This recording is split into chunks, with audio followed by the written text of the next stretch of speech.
Hello folks, I'm Steve the Barman and welcome back to STB Does Gin 2.0, and this is episode 2, and in this episode I'm going to be talking about Brockmans Gin. I'm going to be reviewing it, see what it tastes like, and then as we did in the first video, I'm going to be seeing what it tastes like with these 6 different tonic waters to see what my favourite mixer combination is.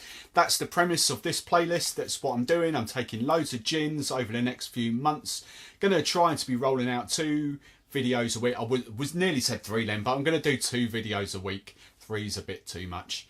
And just go from there and see how far we get. There are so many different gins on the market these days, so many different tonics as well. I might have to invest in some more tasting glasses as well, because we might have to ramp this up to 8 different mixers per episode as well, but we'll see how we go. So episode 2, I'm reshooting this on the Monday after World Gin Day. I hope you had a great World Gin Day, which was Saturday the 9th of June.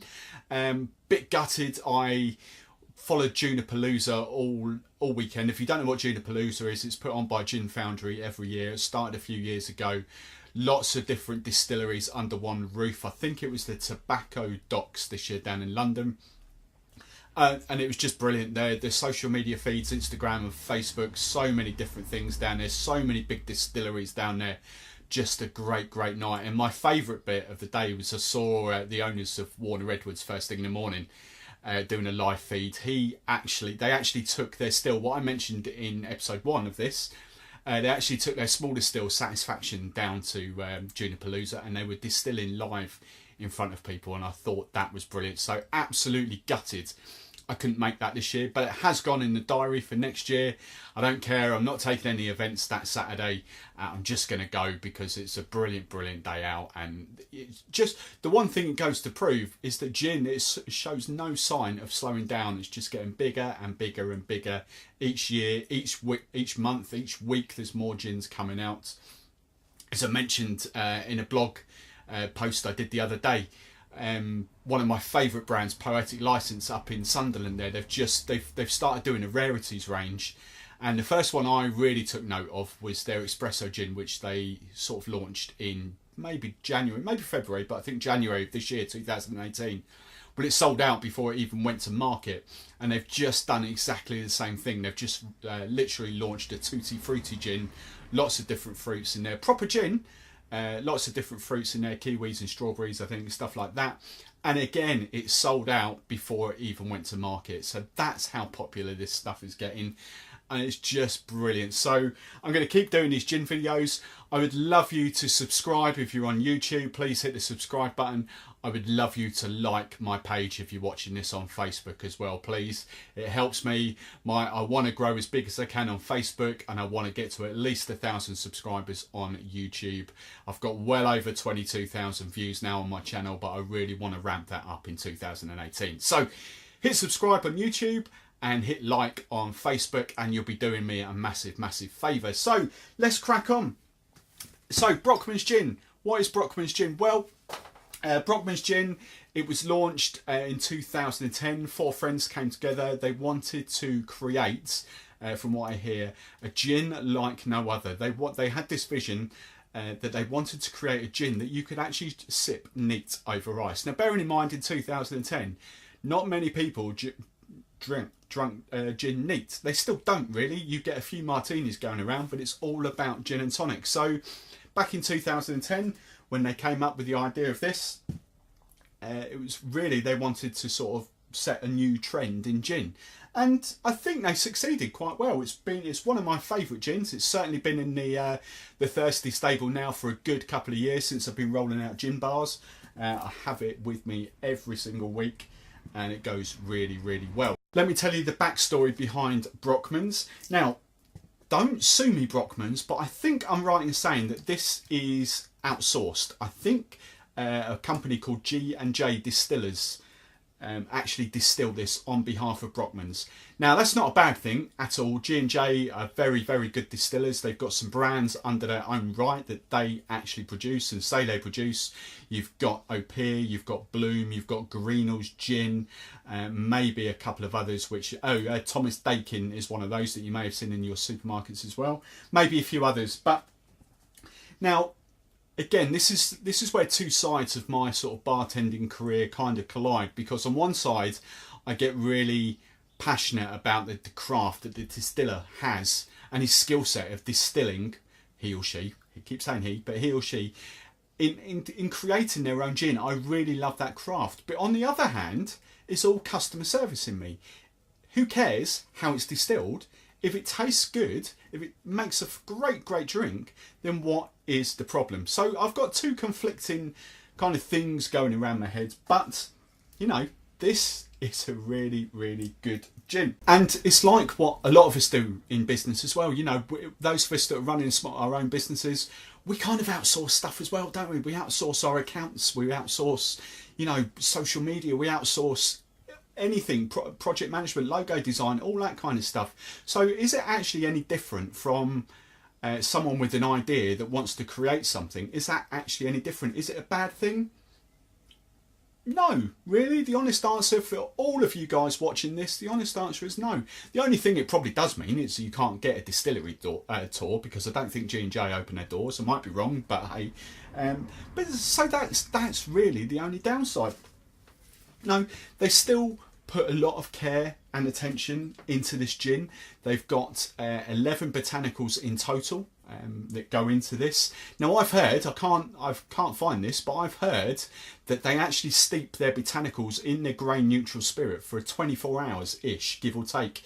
It's whether it's 24 hours or 12 hours, I can't be 100% sure, but I know it's a very long time, because they wanted to create this super smooth gin. So it's not a wham bam thank you ma'am, it's not throw some botanicals in the still and then sort of heat the still up and boil it and get it over and done with in a couple of hours as quickly as possible. No, they don't take the time, they infuse, they steep, just to get the full proper flavours out of these botanicals. And being G&J as well, they've obviously got the resources to find the best possible botanicals that they can. So they go out and get their juniper from Italy. The coriander comes from Bulgaria. Angelica root comes from Belgium. The almonds come from Spain. Licorice that's in this comes from China. Then they've got orange peel and lemon peel, which come from Murcia in Spain. Sorry if I pronounced that wrong. They've got orris roots from Italy. And then they get cassia bark from Southeast Asia. Now, cassia bark is kind of a softer cinnamon, basically. It's kind of a softer, less harsh cinnamon flavour. But the thing that sets this gin apart from quite a lot of the others is that they actually they source Nordic berries, blueberries and blackberries. They are the crazy two botanicals that go into this gin. Now, there's just something that I kind of want to point out as well. This gin, it doesn't say London Dry Gin on the bottle. So what I can't find this. I've tried to look and I can't find this. But what I suspect is that actually the berries, the blueberries and blackberries, because this is a clear gin and because that would be adding a certain sweetness to it, I think what's happened is that they actually compound those flavours in, the berries in. So I think they probably distill the gin with the 9 botanicals. And then I think what's happened is the blueberries and blackberries actually go together to form some sort of, like similar to a cordial. And then the cordial is added after the distilling process. That's what I suspect has happened with this, because it's a clear gin. It's not a London Dry gin. It's just a super smooth premium gin. So that's what I guess. Now again, as I said, is that a bad thing? No. The two conflicting sides to me. No, I would love to see them infuse the blueberries and blackberries in it, distill it with it. However, if they want a clear gin, that can't be done because all the colours are going to come out of the berries. So what they've got is a super clear gin. Rightly or wrongly, they've probably infused it with some form of cordial, the blueberry and blackberry cordial. Now, there is Nordic berries that form that. It's proper cordials. It's not flavourings or anything like that. So good luck to them. As I said, the product is brilliant, and I know there's so many of you that love this because it just flies out every single week. So let's get on and taste it. That's what this video is all about. Now, as I mentioned in episode 1, Most places do a rather large gin balloon now. I did get that wrong in episode 1. This is a 22 ounce, so this is just over a pint. I said 16 ounce. What I meant to say was 22 ounce. They're a couple of quid. I get them from a company called drinkstuff.com. I'll drop affiliate links into there. Now, as I also mentioned in the first video as well, I love using massive ice cubes. Big 5 cent ice cubes.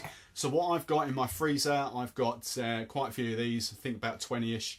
I got them on Amazon, and they're big 5 centimetre ice cubes. They're just absolutely brilliant for gin balloons. You get away with one in there, but I actually use 2. I think 5, 6, 7 quid, something like that for a pack of 2. It's going to give you 16 ice cubes. Brilliant. Much better than the smaller ice cubes that you've got, especially for us that do events. We have to go to the cash and carry to buy ice, and it's got those holes in the middle that just melt. Not brilliant. So I freeze a load of these, do it 2 or 3 times a week, and I've got loads of ice cubes for my events. So let's get on and taste it. I'm not going to measure this one. I'm just going to pour it in. So we've got a bit of gin going in there. Now the best way to taste it, I said, just pour some gin in there, swill it around the ice. Just get a bit of water, just to dilute very, very slightly. Add a bit of water to it, and you get more flavours coming out of the gin. Let's see what it tastes like.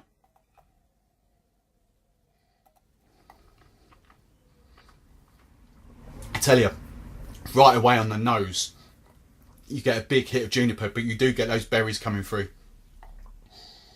Oh, that's really good on the nose. Really, really good. Taste-wise,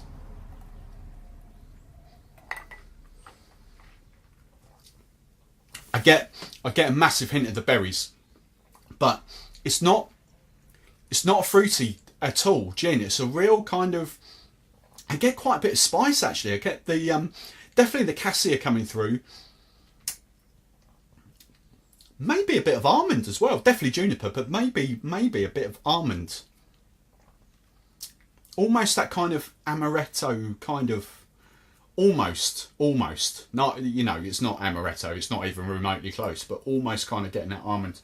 So absolutely, that's really nice. For me, I wouldn't drink that neat. I think there are much better gins out there to drink neat, if I'm honest. Got a bit of orange then as well. Yeah, really, really nice. Again, I wouldn't drink it neat, but we're going to have a play about now to see what these mixes are. So let's just put this to one side. So the first one I've cracked open a bottle of Fentimans Tonic Water. This is a 200ml bottle. I don't think you get 200ml on the on-trade. I think they're 125s, but I got this from Ocado because I only wanted a 4-pack, so I don't use them too much. So now, as I mentioned in the first video, what I've got 5ml of gin in every single one of these, and then added 15ml of mixer, because for me the best way to make a drink, or especially a gin and tonic, is a 1-to-3 ratio. So what I wanted to do is make sure all the volumes are exactly the same, so we could get the best taste. See what the winners are. So this is Brockmans with Fentimans normal tonic water. Oh, and there's an ice cube in each of them as well.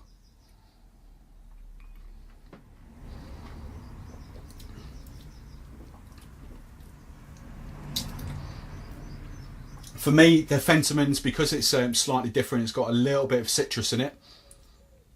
I think the citrus kind of overpowers the gin in that for me.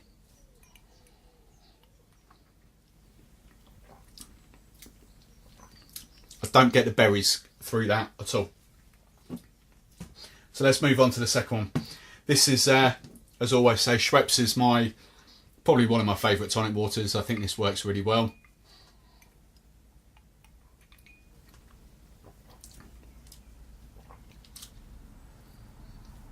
Ooh, that's interesting. That, for me, doesn't work at all. I actually prefer the Fentimans than Schweppes for this one.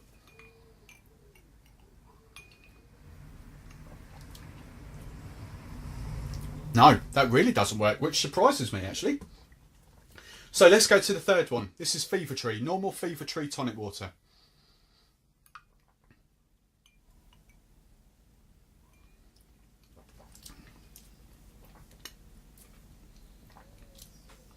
Now that does work. I'm getting the bitterness of the tonic water in Fever Tree actually brings out the flavours a bit more, I think. I'm getting quite a lot of orange in there. A subtle, very subtle hint of berries.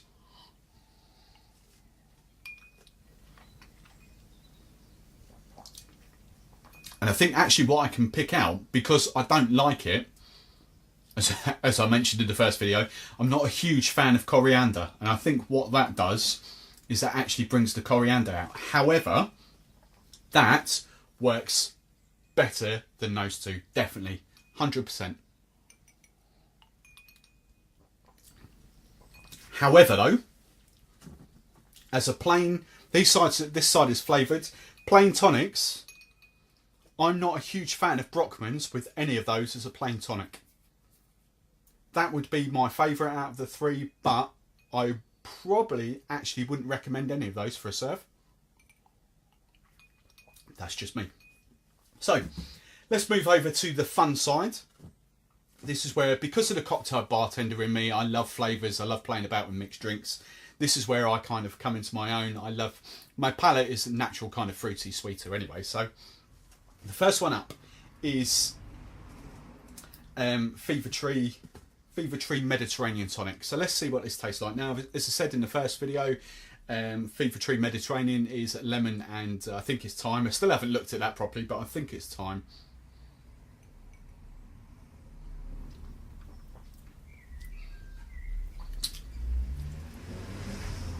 That makes a really, really nice drink.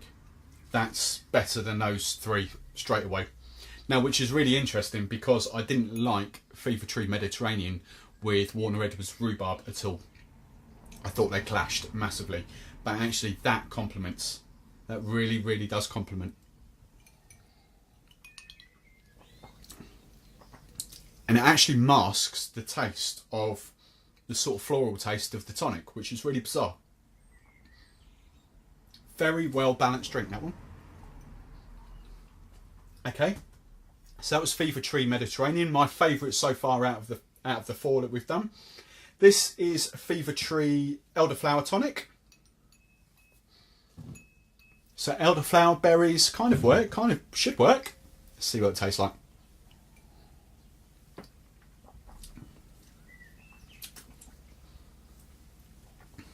Yeah, that works. That's lovely. That is really, really nice. Wow. Yeah. The elderflower really goes with that, draws out. I'm not really usually good at this sort of stuff, but that really draws out the berry flavours for me.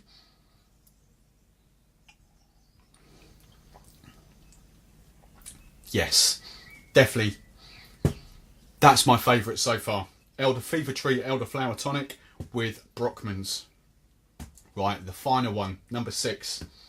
Interestingly, this is what I serve on my bars. When I do gin and tonic bars at the weekend, this is how I serve it.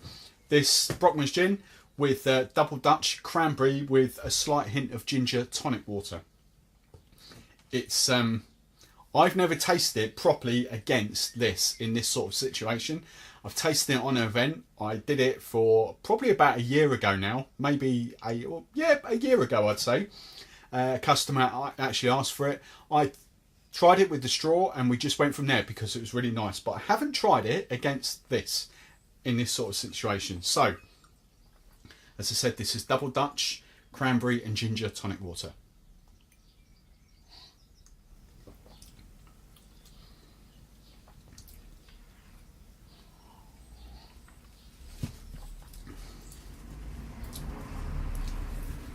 Wow. That's nice. That is really, really nice. So, again, there's going to be two different results. Exactly the same as the first one for me because I look at this at two angles. As an out and out gin and tonic, for me, it's that.